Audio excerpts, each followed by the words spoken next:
किष्किंधा की भूमि पर सुनहरा सूर्य अपनी कोमल आभा बिखेर रहा था। वानर योद्धा एकत्र हुए थे। आज का दिन विशेष था। आज वे वह प्रतिज्ञा सुनने वाले थे जो उनके भविष्य को आकार देगी। सभा के मध्य हनुमान आगे बढ़े। उनका तेज ऐसा था कि पूरा वातावरण मौन हो गया। सुग्रीव, जो अब राजा बन चुके थे, उनकी ओर मुड़े और बोले, हनुमान, तुम सदा से हमारी शक्ति रहे हो। तुम्हारी क्या इच्छा है?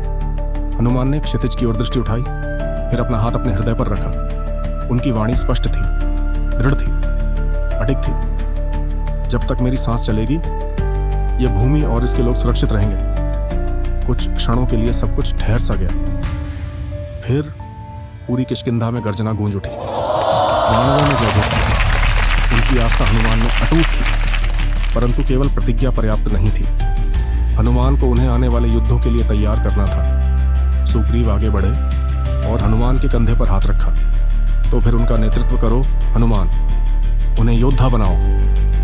और उसी क्षण हनुमान ने अपनी सबसे महत्वपूर्ण भूमिका स्वीकार की, केवल रक्षक के रूप में नहीं, बल्कि एक महान सेनापति के रूप में। प्रशिक्षण कठोर था।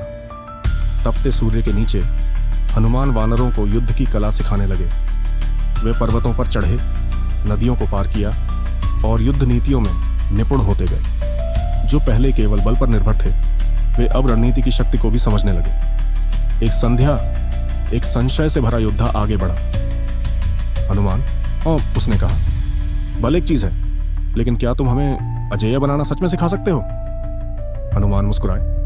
उन्होंने सहजता से एक विशाल शिला उठाई और सभी के सामने रख दी। एक योद्धा केवल बल से नहीं, अनुशासन और आत्मबल से भी मापा जाता है। उन्होंने अपनी एक उंगली से शिला को हल्के से छुआ और वह धूल में बदल गई। उस रात्रि वानरों ने समझ लिया, अब वे केवल एक सेना नहीं थे।